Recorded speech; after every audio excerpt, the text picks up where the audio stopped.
Ramai orang yang diangkat sebagai Mahdi. Saya cuba collect 2-3 hari ni, sehari 2 ni, senarai-senarai dalam sejarah ni siapa mengaku Mahdi. Mungkin Datuk boleh terang. Boleh. Sekali mungkin Ustaz kita boleh tambah sikit. Antara orang yang dianggap Mahdi, Ali bin Abi Talib. Dia tak mengaku, tapi pengikut dia kata dia Mahdi. Ali bin Abi Talib. Di antara orang yang dianggap sebagai Mahdi ialah Muhammad bin Hanafiyah. Muhammad bin Hanafiyah dah anak Ali. Ali ni tapi daripada isteri, bukan daripada Fatimah. Anak Ali daripada isteri Ali, Khawlah binti Ja'far Al-Hanafiyah. Jadi dia dipanggil Muhammad bin Hanafiyah, tak panggil Muhammad bin Ali sebab nak bezakan dengan Hasan dan Husin. Hak ni daripada Fatimah. Dia bila Mukhtar As-Saqafi, siapa yang baca sejarah, Mukhtar As-Saqafi bangkit menentang kerajaan Bani Umayyah. Bila Mukhtar As-Saqafi nak kempen lawan kerajaan Bani Umayyah tu, dia cari tokoh untuk lawan kerajaan Bani Umayyah. Kita tengok dalam sejarah Malaysia apa ada, bila gerakan-gerakan, sorry to say lah, dia politik dan dia ada sedikit cuba gunakan unsur kesufian. Bukan semua sufi itu salah, tapi bila digunakan itu dia mari unsur ni. Tak apa, Muhammad Al-Mukhtar As-Saqafi, dia tak ada tokoh dia nak angkat. Dia angkat Muhammad bin Hanafiyah. Dia kata ni Imam Mahdi. Muhammad bin Hanafiyah tak terima kata dia sebagai Imam Mahdi. Dia tengok terancam, duk tuduh dia sakit kerajaan. Masalah dia anak Sayyidina Ali soleh, dia soleh. Dia pergi nak ke Iraq. Bila Mukhtar As-Saqafi rasa Muhammad bin Hanafiyah dah mula mengancam pengikut ramai, dia kata syarat Mahdi yang kau dapat terima ni, dia kena dipancung dulu. Kalau dia pancung tu tak lut, tak makan, yang tu baru Imam Mahdi betul. Pasal artinya Mukhtar As-Saqafi dia mempunyai tujuan politik lah. Seorang ni ialah Muhammad bin Hassan Al-Askari. Sebelum tu ialah Muhammad bin Hassan Muhammad bin Abdullah bin Hassan An-Nafsu Zakiyah. Muhammad bin Abdullah bin Hassan An-Nafsu Zakiyah, keturunan Muhammad bin Abdullah bin Hassan bin Ali. Dia bukan orang tuduh dia rasa dia Mahdi. Dia rasa dia Mahdi. Dia terkenal soleh, Ahlul Bait, rasa dia Imam Mahdi. Masa dia awal dia rasa Imam Mahdi tu, dia pelawan kerajaan Bani Umayyah. Kita kena ingat, bagi yang mungkin tak faham dalam sejarah ni, lepas berhentinya Khulafa Ar-Rasyidin, kerajaan Bani Umayyah, Al-Hasan memerintah sekejap, kemudian serah pada Muawiyah, kemudian kerajaan Bani Umayyah, selepas kerajaan Bani Umayyah baru kerajaan Abbasiyah. Muhammad bin Abdullah bin Hassan bin Ali ni, dia rasa dia Imam Mahdi. An-Nafsu Zakiyah, terkenal dengan Nafsu Zakiyah. Masa tu Abu Ja'far Al-Mansur, Abu Ja'far Al-Mansur daripada kerajaan Abbasiyah, Abbasi, dia pun mengaku Muhammad sebab kata Mahdi. Tapi bila Ja'far Mansur naik jadi politik, tadi Ustaz ni kata politik, naik jadi pemerintah kerajaan Bani Umayyah, kerajaan Abbasiyah. Dia kerajaan Abbasiyah, jatuh Umayyah, naik Abbasiyah, dia perangi An-Nafsu Zakiyah. Padahal dulu dia bai'ah dan mati An-Nafsu Zakiyah. An-Nafsu Zakiyah dia rasa dia Mahdi. Dia keturunan Hasan bin Ali. Satu lagi tu cerita orang yang tak mengaku, orang tuduh dia Mahdi. Ali, lagi siapa tadi? Muhammad Hanafiyah. Seorang lagi ialah Umar bin Abdul Aziz, dianggap sebagai Mahdi. Dia tak mengaku. Tapi An-Nafsu Zakiyah dia rasa dia Mahdi. Satu lagi dia tak ada tapi orang kata dia Mahdi. Al-Imam Al-Ghaib, iaitu anak Al-Hasan Al-Askari. Hasan Askari ialah imam Syiah yang ke-11. Dia mati dalam keadaan tidak ada anak, sedangkan Syiah kata Mahdi, keturunan keluarga imam ni mesti mari melalui jalur Al-Husain. Bila Al-Hasan Al-Askari meninggal, tak ada anak. Kalut Syiah, macam mana nak meneruskan i'tiqad kesinambungan kepimpinan keluarga Nabi. Lalu mereka mendakwa sebenarnya ada seorang anak Muhammad, iaitu Muhammad bin Hassan Muhammad bin Hassan Al-Askari. Yang ni lahir ni siapa pun tak pernah tengok. Dia lahir ghaib terus. Dia ni lah Imam Mahdi yang ditunggu oleh Syiah Imam 12 ni. Apa lubang lebar tengah? Sardab Samira. Sardab Samira. Di mana? Di Iraq. Di Iraq. Syekh Wali Ani kata kat saya, kata kat kami masa kuliah, dia kata dia buat kajian, dia pergi kat lubang tu, dia sampai sekarang ada lubang tu di Iraq, dia duduk tunggu. Dia kata, betul ke Mahdi nak keluar daripada sini? Dia kata tak keluar kawan duk jaga tu. Padahal orang ni ramai ni duk ambil berkat tempat tu. Dia kata kalau aku nampak Mahdi ni keluar, kawan yang jaga tu, aku katuk kepala dia. Pasal apa? Dia kata nak katuk kepala dia, duk tunggu dia. Kalau dia keluar, bisnes aku habis lah sini. Jadi tinggal itu Mahdi apa? Itu yang Mahdi kata Mahdi Muntazar tu tak?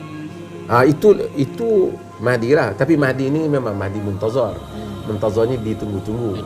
Istilah Muntazar ni diguna juga oleh ahli sunnah pun guna juga, bukan di Syiah ni guna. Tapi itu Ibn Taymiyah kata nama dia Muhammad bin Hasan dah lah tak wujud. Ibn Taymiyah kata siapa yang ada padanya lahu adan nazar, lekeh-lekeh pandang keupayaan melihat pun, memati pun akan tahu bohong. Nama dia Muhammad bin Hasan, sedangkan Nabi kata nama dia Muhammad bin Abdullah kan, yuwatiu ismi wa ismu abi isma abi. Nama pak aku, nama dia sama dengan nama aku, nama pak dia sama dengan nama aku. Sama dengan Mahdi di Jordan sekarang ni, yang dia duk pergi dakwah tu, nama dia Muhammad kan nama dia. Tapi bin Hashim lah apa kan, putera Hashim. Ini semua adalah kerana orang-orang yang peras. Satu lagi Mahdi yang lama yang mengaku mati ialah Abdullah Al-Qaddah. Abdullah bin Maimun Al-Qaddah. Bukan orang Kedah. Abdullah bin Maimun Al-Qaddah. Dia ni adalah keturunan dia Yahudi. Kemudian dia mari di Syam, dia mengaku bahawasanya dia adalah keturunan Nabi. Keturunan Nabi. Alawi, keturunan Nabi. Dia mengaku dia sebagai Imam Mahdi. Dan dia createkan pengikut dia. Dan dia kata dia daripada anak keturunan Muhammad bin Ismail bin Ja'far As-Sadiq. Muhammad bin Ismail bin Ja'far As-Sadiq. Kita tahu Syiah Ismailiyah kuat. Saya pergi ke UK apa semua pengikut kuat. Di Malaysia ni pun ada, tak mahu nak sebut lah. Dia kuat. Aga Khan tu kaya, paling kaya dalam dunia. Syiah Ismailiyah tu daripada ini. Tapi dalam sejarah dia lebih dahsyat. Dia ni, ini tahun 300 lebih ni. Apa dia? Dia telah membentuk kerajaan Fatimiyah yang menguasai Mesir berapa ratus tahun. Zaman mereka diwujudkan Universiti Azhar. Universiti Azhar tidak Syiah lah kemudian, tapi maksudnya pada zaman itu. Kemudian mencuri Hajarul Aswad, balik ke Hajar, sehingga kitab-kitab fiqh sebut dicium Hajarul Aswad jika dia didapati ada. Maksudnya dicuri oleh geng Qaramitah. Punca dia mendapat kuasa kerana dia mengaku sebagai Mahdi. Dengan kata Al-Imam Ibn Qayyim, Al-Imam Ibn Kathir juga dalam Bidayah wa Nihayah kata, kuffar, fujjar, zanadiqah, depa ni kafir, jahat, zindiq, menyembunyikan kufur. Memerintah beratus tahun, sehingga Salahuddin Al-Ayyubi hapuskan apa? Menguasai dunia Islam, buat macam majlis-majlis Islam, semua menghalalkan arak, memerintah dunia Islam. Kerajaan Fatimiyah mengasaskan banyak sejarah peninggalan Fatimiyah, upacara-upacara kan yang dihidupkan pada zaman Fatimiyah. Kerajaan Fatimiyah, Fatimiyah mereka dakwah keluar anak Fatimah, keluarga Nabi. Dia pun Syiah, mereka Syiah. Itu juga itu sejarah yang besar lah yang saya nak ikut. Nak ringkas nanti kita boleh pergi lagi, mungkin ada Ibnu Turmata ni, ini paling dahsyat. Saya rasa dalam sejarah mengakui Mahdi, Ibnu Turmat yang paling dahsyat sekali. Sebab ini tadi balik pada isu politik yang Ustaz Syarif sebut tadi. Ibnu Turmat, nama dia Muhammad bin Abdullah, nama sama, Muhammad bin Abdullah Al-Barbari Al-Harghi. Ibnu Turmat pakaian zuhud, menegakkan al-amru bil ma'ruf dan nahi anil munkar, pergi belajar agama sampai pandai agama, sampai menguasai, sangat tegas menegakkan amal ma'ruf, bantah ma'ruf secara kasar. Orang dia pernah bantah ma'ruf, dia pernah bantah munkar secara tegas. Dia pernah bantah kemungkaran, dia naik kapal, dia bantah kemungkaran. Orang ambil dia daripada kapal, orang buang dia daripada kapal. Tapi dia hidup, bertambah lagi lah kepercayaan pengikut dia kepada dia. Dia kumpulkan pengikut, dia pakai pakaian zuhud, dia cakap petah lah agama, dia bagi nasihat sampai orang menangis. Dia pergi ke Marrakesh. Marrakesh ni di Maghribi. Siapa orang tahu kita apa? Semua seni-seni Marrakesh ni. Pada zaman pemerintahan Ali bin Yusuf At-Tashfin bin Tashfin. Ali bin Yusuf Tashfin adalah kerajaan Murabitah, Al-Murabitin dalam sejarah Maghrib. Jangan sejarah kerajaan yang besar, memerintah Maghrib, memerintah dunia Islam yang luas. Dia pergi, dia sampai ke Marrakesh, dia dengan pengikut dia tegakkan, dia mencegah munkar. Slogan dia cegah munkar, dia ceramah. Di sana orang tak pakai purdah, dia bermazhab pakai purdah. Dia tepuk kuda adik kepada sultan, raja, jatuh kerana tak pakai purdah. Kes ni dibawa pada raja Yusuf yang Ali bin Yusuf At-Tashfin, dibawa pada, dibicarakan kepada dia. Dia bagi nasihat, dicerita, kamu memerintah dengan kemungkaran, banyak arak di sini, banyak macam-macam. Hajar menangis. Lepas tu dia debat dengan ulama-ulama bab ni, berapa bab menang kat dia.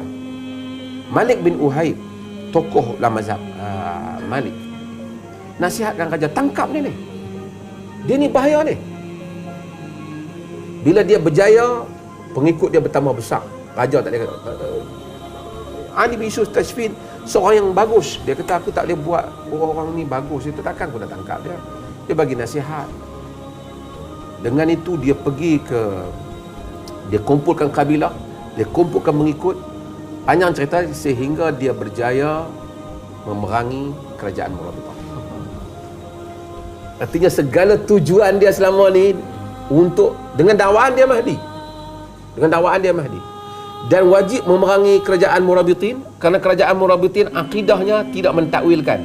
Dia mazhab dia Asy'ariyah. Dia bukan isu Asy'ariyah dengan tak Asy'ariyah, tapi dia mazhab Asy'ariyah. Dialah orang yang pertama membawa Asy'ariyah masuk ke dalam Maghrib, kerana dia kata mujassimah Murabitah halal darah mereka.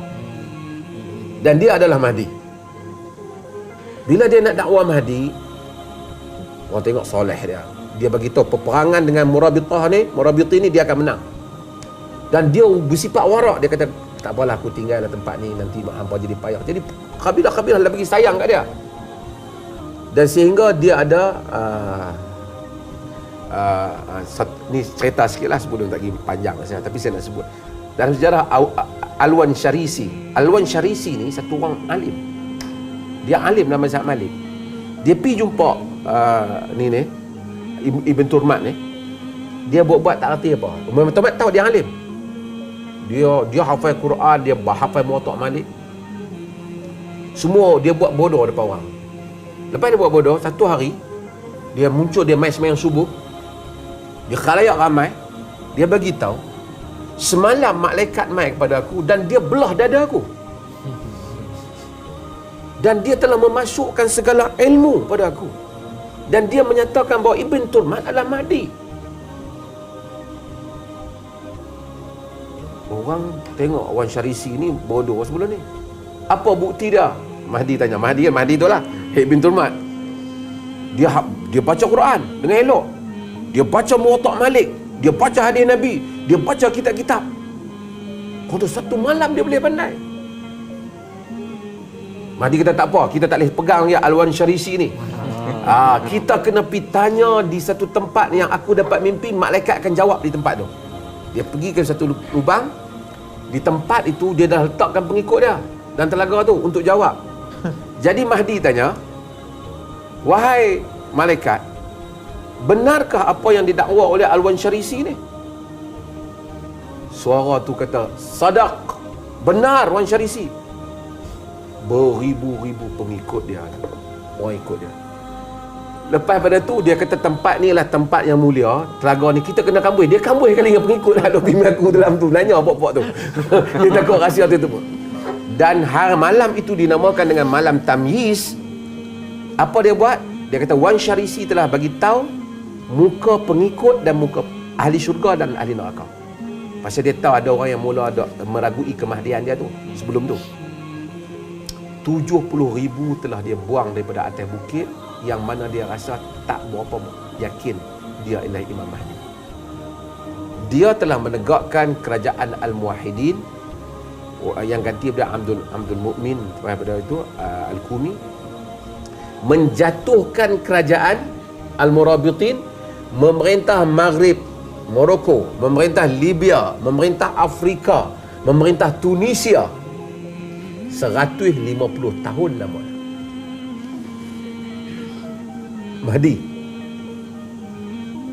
Sehingga akhirnya daulah Al-Muwahhidin, daulah ahli tauhid, sebab dia kata ahli tauhid kena murabitin ahli syirik, tidak mentakwilkan Allah, yakni mujassimah. Kerana sebelum tu ahli Maghrib tidak ada mazhab ni. Dia masukkan. Dia tulis kitab Al-Mursyidah kitab. Tak apalah, bukan soal school tu yang kita nak bincang, tapi soal sejarah apa yang berlaku. Ini sejarah yang besar yang berlaku di dalam pengakuan sebagai Mahdi. Mengorbankan manusia, bunuh punya ramai dan menghimpunkan pengikut yang begitu taksub kerana dia adalah Mahdi. Tapi dia mati sebelum Nabi Isa mari. Dan yang menariknya ialah di samping ada soal sekolah pemikiran dan seumpamanya, saya baca Al-Qadi Abu Bakar Ibn Al-Arabi kemudian membai'ah Abdul Mukmin yang menggantikan Mahdi tu. Abdul Mukmin tu mengaku dia tu Mahdi ke? Dia menyatakan kerajaan itu adalah kerajaan. Tapi intinya Ibnu Turmat menggunakan Al-Amru bil Ma'ruf wan Nahyi 'anil Munkar, hidup zuhud, menangis, dengar ceramah dia orang menangis, hebat hidup dia, tak ada dunia dalam hidup dia orang tahu, untuk mendapatkan kuasa dengan menggelar dirinya sebagai Imam Mahdi. Maknanya kalau bahasa sekarang ni, dia tunggang istilah Mahdi itu untuk kepentingan politik dia. Kebanyakan sejarah politik Mahdi. Itu yang barangkali Ibn Khaldun tak setuju, tapi ia ada politik. Yang last ada, tapi nanti kita, yang last ialah sebelum yang hebat ialah Mahdi di Sudan. Sudan pun ada juga. Sudan Mahdi Muhammad Ahmad bin Abdullah. Sudan, dia adalah dia kata dia keturunan Nabi. Dia daripada mula soleh dan kemudian mengaji agama, alim, keturunan Nabi. Kemudian dia kumpulkan pengikut dia daripada dunia sufi dia, kemudian pengikut dia. Masa tu Mesir, Turki dah mula lemah. Ni pada tahun 1840 lebih dah ni. Dia dah nak di hujung. Ni kira baru daripada dengan kita. Turki dah lemah dan Turki merintah Mesir dengan cara yang lemah, masuk tangan Inggeris, dan Mesir cuba menguasai Sudan. Ketika Mesir cuba menguasai Sudan, rakyat Sudan bersama dengan Muhammad bin Abdullah yang mengaku Mahdi. Dan dia telah berjaya mempertahankan Sudan, memerangi pasukan Inggeris. Inggeris dihalau kerana tentang Mahdi. Beribu-ribu orang bermimpi kononnya dia sebagai Mahdi. Tak ramai orang bermimpi lah, beribu-ribu pengikut datang. Dan dia telah berjaya memerintah Sudan dengan penuh keadilan. Dengan penuh keadilan, membahagikan harta dengan adil. Dia sendiri sangat zuhud, tapi dia mengaku dia Mahdi yang maksum. Macam tadi juga, tadi pun kata maksum. Siapa yang syak pada Mahdi aku, Ibn Turmat kata dia kafir, dia bunuh. Yang ni pun kata dia Mahdi maksum juga. Dia telah mengaku sebagai Mahdi yang maksum, dan dia memerintah dengan kitab dan sunnah dan tawakal ala Allah. Tidak ada mazhab. Segala mazhab dihormati, tapi dia berijtihad sendiri bahawasanya dia memerintah dengan kitab dan sunnah. Sehingga orang, dan dia menghalang. Sudan ni terkenal dengan tempat-tempat sufi dan makam-makam wali. Dia melarang pergi bertawasul dengan wali-wali ni. Daripada sudut tu nampak macam Muhammad Abdul Wahab ke apa ni kan. Tapi dia tak. Dia mengaku orang mimpi apa-apa amalan ambillah mimpi dia. Dia mengaku Imam Mahdi. Dia merintah, cuma dia umur 41 meninggal. Tapi kerana dia lah British tewas di Sudan. Orang Islam disatukan di Sudan, dan banyak gerakan-gerakan ulama-ulama Islam yang pergi bai'ah dia sebagai Mahdi. Kecuali gerakan Mahdi Sanusiyah, mereka kata ni bukan. Mahdi Sanusiyah dia pro pada Salafi sikit. Dia kata ni bukan, no. Ini semua cerita-cerita main melalui mimpi ni karut. Tapi artinya ini juga berjaya membentuk kerajaan kerana mengaku sebagai Mahdi. Maksudnya depa ni orang bukan kita kata pada masa sama ada ilmu, buat apa tindakan pun macam tindakan orang yang ada ilmu dengan zuhud depa tu kan. Dan Datuk ada mimpi lagi. Tak tahulah mimpi tu betul ke tak kan. Syaitan pun boleh. Tapi yang pentingnya ini semua bukan Mahdi. Kerana ciri kita kata Mahdi tadi, hak Nabi kata apa? Munculnya sebab ciri lain semua, nama sama, semua tu kebanyakan nama sama seperti nama Muhammad bin Abdullah semua, keluarga Nabi. Tapi mesti zaman dia sama dengan Isa, dan mesti munculnya Dajjal. Orang zaman tu macam ada tu. Depa ingat Nabi Isa akan muncul, Dajjal akan keluar. Depa tu dakwa macam tu lah. Sebab tu kalau orang tengok ada putera Jordan kau nampak macam Mahdi, orang tu lepas tu duk boh dalam Facebook atau ni mungkinlah Mahdi kepada. Jenis ni jenis orang kata orang utara tu terkejut, jenis orang yang terkejut. Kasar orang kampung ni tak apa sesuai lah kita cakap. Dia kata apa, terkejut beruk kan. Dia maksudnya orang yang perak, orang dah perak. Cerita Mahdi ni cerita lama dah. Ibnu Turmat punya zalim, punya jahat. Fatimian punya punya kerajaan Fatimiyah punya jahat. Yang ni hak baik sikit ni, hak Sudan ni. Tu pun dia bukan Mahdi, tapi menggunakan nama Mahdi. Dia mati awal, 41 tahun dia meninggal umur dah. Yang last yang kita tahu pada tahun berapa? 80-an, Muhammad bin Abdullah Al-Qahtani yang kepuh Masjidil Haram. Tu semua orang tahu. So, cerita kalau Dr. Radhi dia boleh tahu lah kan, dia terkepuh sekali dalam tu dengan mak dia. Kan masa dia kepuh itu bawa senjata masuk tawan Masjidil Haram, namanya Muhammad bin Abdullah, keluarganya keluarga Nabi. Dia kata bahawa dia adalah Mahdi yang dijanjikan, Al-Mahdi Al-Maw'ud, Mahdi yang dijanjikan. Sebab itu balik pada yang Ustaz Qarni kata tadi, dakwah-dakwah Mahdi ni satu benda bahaya. Dia memusnahkan, bukan kecil-kecil punya cerita, boleh menyebabkan golongan sesat seperti Fatimi, golongan zalim dan jahat seperti Ibn Turmat dan kerajaan Daulah Al-Muwahhidin menguasai umat Islam bukan 10 tahun, 150 tahun. Fatimi berapa ratus tahun menguasai. Kerana dan dapat kerajaan kuat dan susah nak ditumbangkan. Tu kuat Dr. Ingin mengaku Mahdi. Dia kata tengok hak dulu ambil kuasa kerana kuasa. Maksudnya melalui agama tu dia bercuba untuk mengambil kuasa